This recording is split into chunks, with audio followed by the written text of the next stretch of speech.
கர்த்தருடைய நாமம் பரிசுத்தப்படுவதாக. இந்த நாளிலும் நம்ம சிலுவையில் ஆண்டவராகிய இயேசு பேசினதான 7 வார்த்தைகள் குறித்து அழகாக தியானித்து கொண்டிருக்கிறோம். நல்லா வாலிபர்கள் ரொம்ப நல்லா அழகாக நல்லா போல்டாக நல்லா பேசுகிறாங்க. ஃபஸ்ட்டு வாட்ஸ்அப்பில் இந்த நியூஸ் போடும்பொழுது என்ற ஒரு சகோதரி கேட்டாங்க, என்ன இந்த தடவை ஃபஸ்ட்டு இளைஞர்களெல்லாம் இறக்கி விட்டுருக்குறாரு அப்படின்னு சொல்லி கேட்டாங்க. அப்போ நான் சொன்னேன், அவங்களும் சர்ச்சையில் வளரட்டும்னு சொல்லி இறக்கி விட்டுருப்பாங்களா இருக்கும் அப்படின்னு சொன்னேன். உங்களும் பேசிடுவாங்களா அப்படின்னு சொல்லி கேட்டாங்க. பழகட்டும் ஆண்டி அப்படின்னு சொல்லி சொன்னேன். ஆனால் அப்படி இல்லை, நீங்கள் எல்லாம் பேசுகிறத பார்க்கும்பொழுது ரொம்ப நல்லா அருமையாக வேதத்தை தியானித்து நல்லா பேசுகிறீங்க. உண்மையிலே உங்கள் முன்னாடி பேசுகிறதுக்கு எனக்கு கொஞ்சம் கூச்சமாக தான் இருக்குது. நான் உங்களை மாதிரி பேசிடுவேனான்னு சொல்லி. சரி, நமக்காக கொடுக்கப்பட்டதான வார்த்தை 7வது வார்த்தை வாசிக்கலாம். யோவான் எழுதின சுவிசேஷம் 19வது அதிகாரம் அதனுடைய 30வது வசனம்.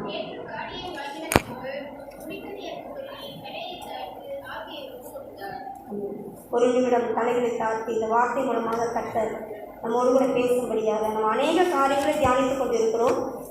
இந்த வார்த்தை மூலமாகவும் கர்த்தர் நம்மோடு கூட என்ன பேச சித்தமாக இருக்கிறாரோ அந்த காரியத்தை வெளிப்படுத்தும்படியாக ஒரு நிமிடம் தலைகளை தாழ்த்தி சொல்லிக்கலாம்.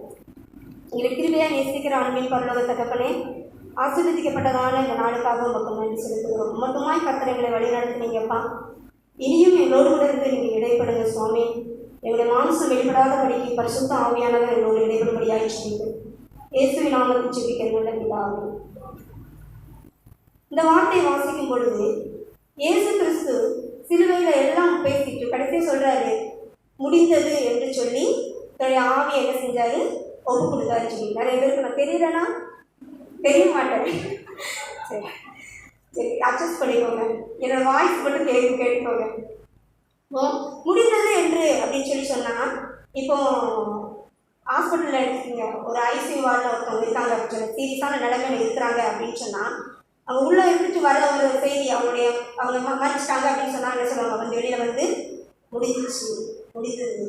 இப்போ இந்த முடிந்ததுங்கிற அந்த வார்த்தை வந்து மேக்சிமம் ஒரு சோகமான ஒரு வார்த்தை. ஆனால் அந்த வார்த்தையை இயேசு கிறிஸ்துவால் மாத்திரம்தான் வெற்றியின் வார்த்தையாக பேச முடியாமே. ஆண்டவர் மாத்திரம்தான் சிலுவையில் எல்லாம் பேசி முடிச்சுட்டு சொல்கிறாரு, எல்லாமே முடிஞ்சிருச்சுப்பா, எல்லாத்தையும் நான் முடிச்சிட்டேன் அப்படின்னு சொல்லி முடித்ததை ஒரு வெற்றியின் வார்த்தையாக அவர் இந்த இடத்துல சொல்கிறத நம்ம பார்க்க முடியும். அப்படி என்னதெல்லாம் ஆண்டவர் செய்து முடித்தார், என்ன முடித்தது, என்னதெல்லாம் முடித்தார் அப்படிங்கிறத குறித்து தான் நம்ம என்ன செய்ய போகிறோம், சிந்திக்க போகிறோம். என்ன செய்து முடித்தார் அப்படின்னு சொல்லி பார்த்தோன்னு சொன்னால், இந்த உலகத்தில் தேவன் அவரை எதுக்காக அனுப்பினாரோ அந்த சித்தத்தை அவர் நிறைவேற்றி முடித்தார். இந்த பூலோக வாழ்க்கையில், இந்த உலக வாழ்க்கையில் கடவுள் அவரை எதுக்காக அனுப்பினாரோ அந்த வாழ்க்கையை வெற்றிகரமாக தேவனுக்குள்ளாக வாழ்ந்து முடித்தார். நான் கடற்கடன் அடுத்து பாயிண்டாக நான் சொல்லிடுறேன், எழுதுனா எழுதிக்கோங்க. அடுத்து அவருடைய மரணத்தை குறித்த தீர்க்க தரிசனங்கள், ஏசாயாவினால் சொல்லப்பட்ட தீர்க்க தரிசனங்கள், சங்கீதக்காரனாக தாவீதினால் சொல்லப்பட்ட தீர்க்க தரிசனங்கள், மோசையினால் சொல்லப்பட்ட தீர்க்க தரிசனங்கள், இந்த தீர்க்க தரிசனங்கள் நிறைவேற்றி முடித்தார் சிலுவையில். அது மாத்திரமல்ல, சாத்தானுடைய அதிகாரத்தை என்ன செய்தார், சிலுவையில் முடித்தார். என்ன பண்ண சொல்லப்பட்டிருக்கு, ஆதியாகம புஸ்தகம் 3ஆம் அதிகாரம் அதனுடைய 15வது வசனத்தை வாசித்தோம் சொன்னால், உன் வித்துக்கும் அவள் வித்துக்கும் என்ன செய்வேன், பகையை உண்டாக்குவேன். அந்த பகையை, அந்த பாம்பின் தலையை என்ன செஞ்சாரு, சிலுவையிலே ஆண்டவராகிய இயேசு கிறிஸ்து நசுக்கி முடித்தார். அது சிலுவையிலே நசுக்கப்பட்டது, அது அன்றைக்கு நிறைவேறியது. அது மாத்திரமல்ல, தேவனுக்கும் மனுஷனுக்கும் இடையில இருந்ததான ஒரு பிளவு, ஒரு பிரிவு சிலுவையிலே முடிக்கப்பட்டது. ஒரு பிரிவு அந்த இடத்துல திரைச்சீலை, இயேசு கிறிஸ்து சிலுவையில் அறையப்படும் பொழுது திரைச்சீலை எப்படி எருசலேமின் தேவாலயத்துடைய திரைச்சீலை 2ஆக பிளந்தது, அதுபோல மனுஷனுக்கும் தேவனுக்கும் இடையே இருந்ததான ஒரு பிளவு அன்றைக்கு என்ன செஞ்சது, முடிந்தது. அது மாத்திரமல்ல, யூத மதத்தை சேர்ந்தவர்களும் மற்ற இனத்தாருக்கும் இருந்ததான ஒரு பிரிவு என்ன செஞ்சது, அன்றைக்கு முடிந்தது. எபேசியர் 3ஆம் அதிகாரம் 14ஆம் வசனம்.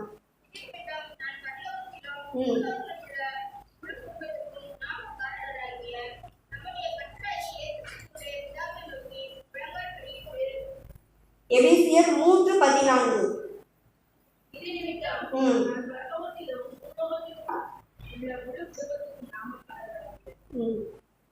இல்லைப்பா, அந்த வசனம் இல்லை. செழிப்படும். இரு திறத்தாரையும் பிரித்து அப்படின்னு சொல்லி வசனத்துல வரும். சரி, அதாவது யூதருக்கும் மற்ற இனத்தாருக்கும் இருந்ததான ஒரு பிரிவை அந்த இடத்துல ஆண்டவர் என்ன செய்தார்?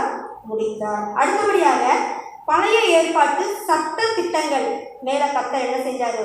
நியாயப்பிரமாணம்னா நியாயப்பிரமாணம் இப்படிதான் இருக்கணும், இந்த மாதிரி தான் பண்ணணும், நியாயப்பிரமாணத்துப்படி இப்படிதான் செய்யணும் அப்படின்னு சொல்லி இருக்க சட்ட திட்டங்களை அவர் என்ன செய்தார்? சிலுவையிலே முடித்தார். அந்த சட்ட திட்டங்களை மேல வெற்றி செலுத்தி முடித்தார். அது மட்டுமல்ல, பாவ மன்னிப்பின் ரத்தத்தை அன்றைக்கு அவர் சிலுவையில சிந்தி முடித்தார் அப்படின்னு சொல்லி பார்க்கிறோம். மனிதனுடைய ரட்சிப்புக்கான யாவையும் அவர் என்ன செஞ்சாரு? ஒரு மனுஷன் ரட்சிக்கப்படணும்னா அதுக்கு என்னெல்லாம் வேணும்? பாவ மன்னிப்பு ரத்தம் வேணும். அதை எல்லாத்தையும் அவர் என்ன செய்தார்? சிலுவையில சிந்தி முடித்தார்.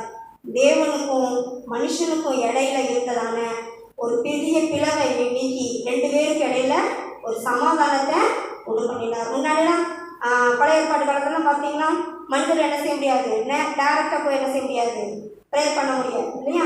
ஆசாரியர்கிட்ட போய் தான் என்ன செய்யணும் சொல்லணும். ஆசாரியர் தான் என்ன செய்வாங்க? பலி செலுத்துவாங்க. ஆனால் அந்த பிளவை, அந்த ஒரு பிரிவை கர்த்தர் என்ன செய்தார்? சிலுவையில முடித்து தேவனுக்கும் நமக்கும் ஒரு நெருங்கின ஒரு தொடர்பை அவர் என்ன செஞ்சார்? சிலுவை மூலமாக ஏற்படுத்தி கொடுத்தார். மனிதனுடைய பாடுகள், நோய்கள், பரிகாரம் இது எல்லாத்தையும் கர்த்தர் என்ன செய்தார்? சிலுவையில செய்து முடித்தார். கர்த்தர் ஒரு நல்ல ஒரு முடிவு அவருடைய வாழ்க்கையில காணப்பட்டது இல்லையா? அவருடைய வாழ்நாட்களிலும் சரி, அவர் மரணத்திலையும் சரி, நல்ல ஒரு முடிவான ஒரு காரியம். அவருடைய முடிவு நல்ல விதமாக இருந்தது. நான் வேதத்திலிருந்து 2 மனிதர்களை எடுத்து அவங்களுடைய ஆரம்பம், அவங்களுடைய முடிவு எப்படி இருந்தது, நம்முடைய வாழ்க்கையோட முடிவு எப்படி இருக்கணும் அப்படின்னு இவ்வளவு நேரம் ஆண்டவராகிய இயேசு கிறிஸ்துவோட முடிவை குறித்து நம்ம பார்த்தோம். வேதத்திலிருந்து ஒரு சில மனிதர்களுடைய ஆரம்பம் மற்றும் அவருடைய முடிவை பற்றி நம்ம பார்க்க போறோம். வாசிக்கலாம். 1 சாமுவேல் புஸ்தகம் 9வது அதிகாரம் அவருடைய 16வது வசனம்.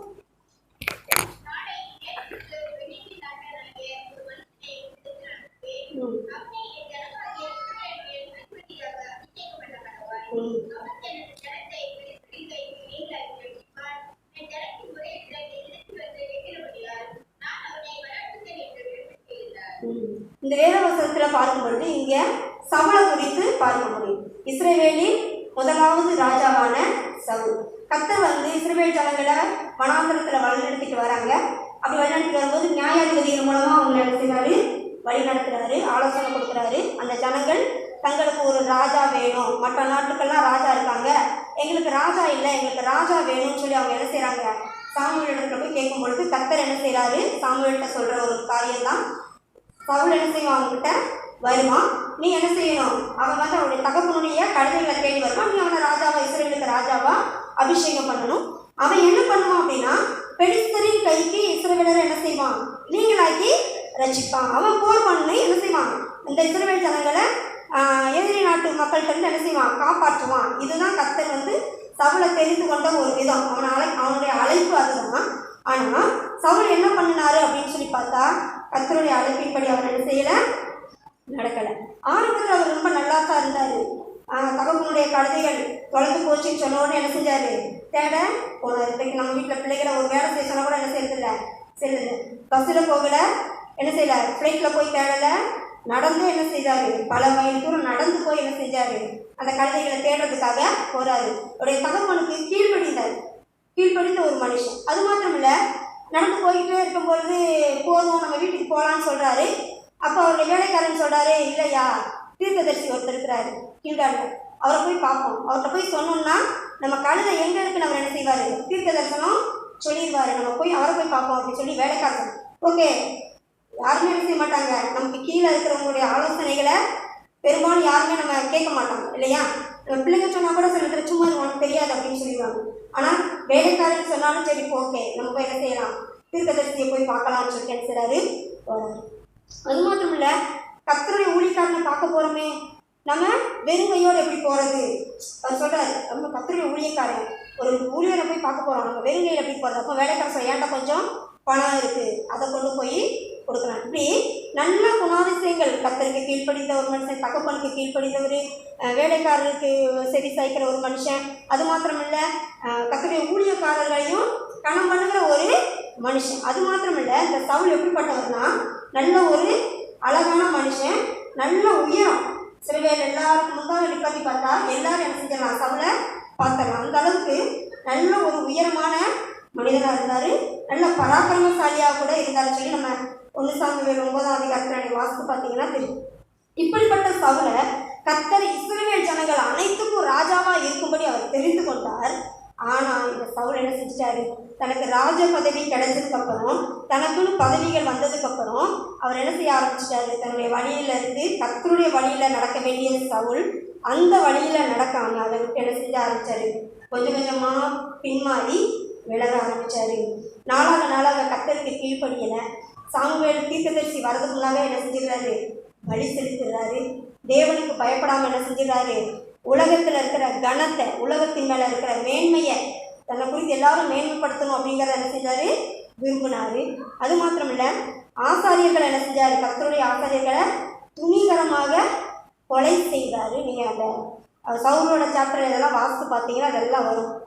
அது மாத்திரமில்லை, தாவீதை கர்த்தர் என்ன செஞ்சிட்டாரு, ராஜாவா அபிஷேகம் பண்ணிட்டாருன்னு தெரியும். தெரிஞ்சதுக்கப்புறம் என்ன செஞ்சார், தாவீதுக்கு விரோதமாக போய் என்ன செஞ்சார், அவரை கொலை செய்யறதுக்காக நிறைய தடவை என்ன செஞ்சார், அவர் ட்ரை பண்ணுறாரு. தீர்க்கதரிசிக்கு கீழ்ப்படியில. அதெல்லாம் காட்டிலும் அந்நியதை, அதாவது அந்நியனம் பார்க்குறவங்கள, சோசியம் சொல்கிறவங்கள நாடி என்ன செய்கிறாரு, போய் அந்த பொண்ணுகிட்ட போய் சாமுவேலோட ஆவியை வர சொல்லி என்ன செய்கிறாரு, ஒரு குறி கேட்குறாரு. அந்த அளவுக்கு என்ன செஞ்சிட்டாரு, கர்த்தருடைய வழிகளை விட்டு அவர் என்ன செஞ்சிட்டாரு, விலகிட்டாரு. இதனால அவருடைய வாழ்க்கையில் என்ன வந்துச்சு அப்படின்னு சொன்னால், 1 சாமுவேல் புத்தகம் 31ஆம் அதிகாரம் 4வது வசனம், 31ஆவது அதிகாரத்தில் அவருடைய மரணத்தை குறித்து சொல்லப்பட்டது. ம் ம் ம்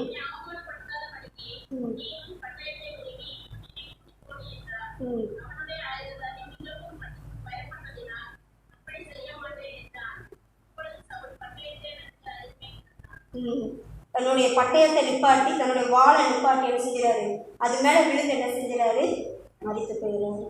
பெலிஸ்தரிலிருந்து இஸ்ரவேலை ரட்சிக்கிறதுக்காக கர்த்தரால் அபிஷேகம் பண்ணப்பட்ட சவுல் அங்கே பெலிஸ்தர் முன்னாடி என்ன செஞ்சிடாரு, தன்னுடைய ஆத்மாவை, தன்னுடைய ஜீவன் என்ன செய்கிறாரு, இழந்துடுறாரு. அவரே என்ன செஞ்சுக்கிறாரு, தற்கொலை பண்ணி மறித்து போயிடாரு. நம்முடைய வாழ்க்கையில் ஒரு நிமிஷம் நம்ம சிந்திச்சு பார்ப்போம். நமக்கு நம்முடைய ஆரம்ப காலங்களில் நம்ம எப்படி இருந்தோம், கர்த்தருக்குள்ளாக நாளாக அதே நிலைமையில் நம்ம இருக்கிறோமா, அல்லது நமக்கு வீடுகள், வாசல்கள், அல்லது பதவிகள் வரும் பொழுது, நமக்கு பேர் புகழ் வரும் பொழுது, நம்ம நிறைய சம்பாதிக்கும் பொழுது நம்ம கர்த்தரை அதே அப்போ இருந்து அதே ஸ்டேஜில் அப்படி தேடுறோமா, இல்லை அதை விட்டு நம்ம கீழான நிலைமைக்கு போய்கிட்டு இருக்கோமா? நம்ம முந்தி எப்படி இருந்தோமோ அதை காட்டி நம்ம என்ன செய்யணும், அதிகமாக தான் நம்ம ஜெபிக்கணும், வேத வாசிக்கணும். ஏன்னா கர்த்தர் நம்ம என்ன செஞ்சிருக்காரு, ஆசீர்வதிச்சிருக்காரு, மேன்மைப்படுத்திருக்கிறாரு. அப்போ நம்ம அதுக்கு 1/2 மணி நேரம் ஜெபிக்கிறவங்களாக தான் என்ன செய்யணும், கூட 1/2 மணி நேரம் சேர்த்து 1 மணி நேரம் நம்ம என்ன செய்யணும், தேவனை தேடணும். நம்ம அப்படி நம்முடைய வாழ்க்கையில் இடம் கொடுத்துருக்கிறோமா, அல்லது நாம் என்ன செய்கிறோம், கர்த்தரை விட்டு கொஞ்சம் கொஞ்சமாக பிரிஞ்சு போய்கிட்டு இருக்கிறோமா? நம்ம அப்படி நல்ல ஆசீர்வாதமான நல்லா ஜெபித்து, இல்லை இன்னும் கூடுதலான அதிகமான இதில் இருக்கிறோம்னு சொன்னால் நமக்கு கர்த்தர் நிச்சயமாக ஆசீர்வாதம் தருவார். இல்லைன்னு சொன்னால் நம்முடைய முடிவு சவுளுடைய முடிவு போலத்தான் இருக்கும். நாம் எந்த நிலையில் நம்ம இருக்கிறோம், நம்ம ஒரு நிமிஷம் நம்ம என்ன செய்யலாம், நம்முடைய சிந்தைகளை சிந்தித்து பார்க்கலாம். நம்ம இப்போ எந்த ஸ்டேஜில் நம்ம இருந்துட்டு இருக்கிறோம் சொல்லி. இதே மாதிரி இன்னொரு மனுஷனுடைய வாழ்க்கையை பார்த்தோம்னு சொன்னால், இவர் வந்து பழைய ஏற்பாட்டு சவுல். அடுத்து நான் யாரை எடுக்கிறேன்னு சொன்னால், புதிய ஏற்பாட்டு சவுளை குறித்து பார்க்கலாம். இந்த புதிய ஏற்பாட்டு சவுல் அவர் என்ன பண்ணுறாரு அப்படின்னு சொல்லி பார்த்தோம்னா, இவர் என்ன பண்ணுறாரு, இவரும் இந்த சவுலும் பென்யமீன் கோத்திரத்தான் தான், அந்த சவுலும் பென்யமீன் கோத்திரத்தை சேர்ந்தவங்க தான். ஆனால் இந்த சவுல் என்ன பண்ணுறாரு, முதலாவது என்ன பண்ணுறாரு, ஆரம்ப நாட்களில் கிறிஸ்தவர்களை, கிறிஸ்துவ பின்பற்றவங்களை, கிறிஸ்துவுக்கு முன்பாக இருக்கிற ஊழியக்காரங்களை, சீசர்களை ரொம்ப என்ன செய்தார், துன்பப்படுத்தினார். கலாத்தியர் 1:13, 1 தீமோத்தேயு 1:13.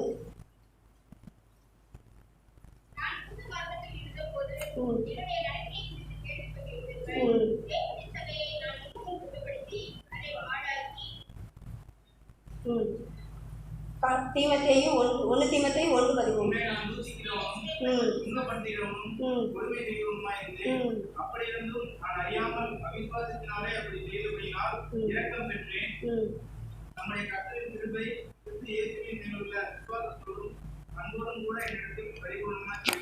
இப்போ இப்போ என்ன சொல்றாரு, நான் என்ன செஞ்சேன், கிறிஸ்தவ சபையை நான் என்ன செஞ்சேன், முன்பு துன்பப்படுத்தினேன். ஏசு கிறிஸ்துவை நான் என்ன செஞ்சேன், தூசிச்சேன், என் வாயினால நான் தூசிச்சேன். ஆனால் என்றைக்கு ஆண்டவராகிய இயேசு கிறிஸ்து அவரை சந்திச்சாரோ, அப்போஸ்தலர் நடவடிக்கைகள் 9ஆம் அதிகாரத்தில் பார்த்து ஆண்டவராகிய இயேசு கிறிஸ்து அவரை சந்தித்த அந்த காரியங்களாக சொல்லப்பட்டிருக்கு. இப்போ என்றைக்கு ஆண்டவராக இயேசு கிறிஸ்து அவரை சந்தித்தாரோ, என்றைக்கு அவர் ரட்சிக்கப்பட்டாரோ, இயேசு அவருடைய கண்களில் முகமுகமாக பார்த்தாரோ, அன்றையில இருந்து அவருடைய வாழ்க்கையில் ஒரு பெரிய மாற்றம் உண்டாயிற்று. அதுக்கப்புறமா அவர் செய்த காரியங்கள் இந்த வேதாகமத்திலேயே மொத்தம் 14 நிருபங்கள் பவுல் தான் என்ன செஞ்சிருக்கிறாரு, எழுதியிருக்காரு. அதிகமான நிருபங்களை யார் எழுதியிருக்கா, பவுல் எழுதியிருக்கிறாங்க. அப்போ அப்படிப்பட்டதான ஒரு பவுல் என்ன செய்தார், திரும்ப பார்க்கும்போது நம்ம அவருடைய வாழ்க்கையை அடுத்தடுத்து பார்க்கும்பொழுது அவர் ஒவ்வொரு சபைகளுக்கு சொல்கிற அறிவுரைகளை பார்க்கும்பொழுது கர்த்தருக்குள்ள விசுவாசத்தில் ரொம்ப என்ன செஞ்சார், பலப்பட்டார். கர்த்தர் என்ன செஞ்சார், சார்ந்து கொண்டார். கர்த்தரோடு கூட என்ன செய்தார், வாழ்ந்தார். அவர் வாழ்ந்தது மாத்திரமில்லை, அநேகர் என்ன செய்தார், கர்த்தருக்கு நேராக வழி நடத்தினார். அநேக சபைகள் என்ன செய்தார், அவர் விரும்பினார்.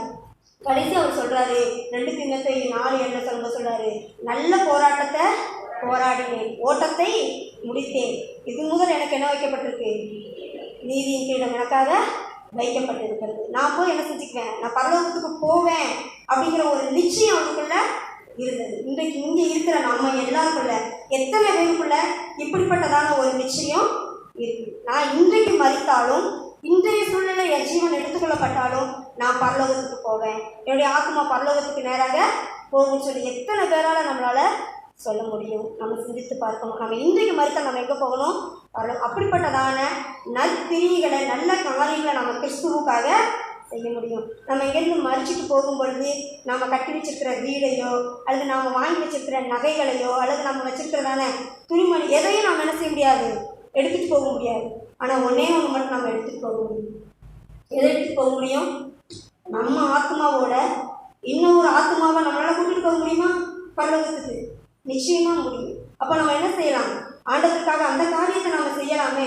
என் கூட சேர்ந்து நான் என்ன செய்வேன், ஒரு ஆத்மாவை நான் பரலோகத்துக்கு என்ன செய்வேன், மரித்தாலும் நான் என்ன செய்வேன், கூட்டிகிட்டு போவேன்னு சொல்கிற நிச்சயத்தோட கர்த்தருக்காக நம்முடைய முடிவு எப்படி இருக்கிறது, நம்ம எப்படி நம்முடைய வாழ்க்கையை நம்ம ஆரம்பித்தோம், நாம் இப்போ என்ன ஸ்டேஜில் இருக்கிறோம், நம்முடைய வாழ்க்கையை நாம் எப்படி முடிக்க போகிறோம், நம்ம கிறிஸ்துவுக்கு முன்பாக நல்ல போராட்டத்தை போராடி நல்ல விதமாக நம்முடைய வாழ்க்கையை முடிக்க போகிறோமா, அல்லது எப்படி இயேசு கிறிஸ்து சிலுவையில் வெற்றிகரமாக அவர் பிதா தன்னை அனுப்பின அவருடைய சித்தத்தை நிறைவேற்றி முடித்தாரோ அதே மாதிரி நம்ம ஒவ்வொருத்தர் மேலேயும் பிதா ஒவ்வொரு சித்தம் வச்சுக்கிறாரு.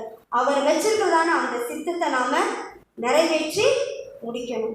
கேட்கணும், ஆண்டவரே நீங்கள் என் மேலே வச்சுருக்கிறதா இந்த சித்தத்தை நான் நிறைவேற்றிருக்கிறேன்னா, நீங்கள் எனக்காக கொடுத்துட்டீங்களே இந்த வாழ்க்கை, இது உங்களுக்கு என்னைக்காவது ஒரு நாள் பிரயோஜனமாக நான் வாழ்ந்துருக்கிறேனான்னு சொல்லி ஆண்டுடைய சமூகத்தில் கேட்போம். கர்த்தர் நாம இந்த வார்த்தை மூலமாக நீங்கள் ஆசீர்வதிப்பாங்க.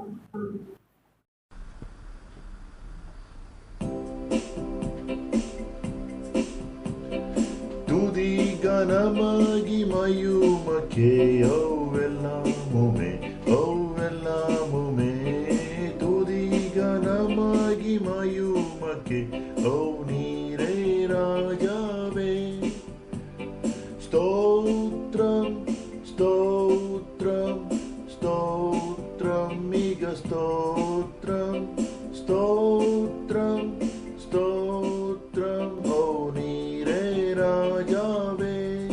அல்லேலூயா, துதி கனமாகி மயுமக்கே ஓ எல்லாமுமே எல்லாமுமே, துதி கனமாகி மயுமக்கே ஓ நீரே ராஜாவே.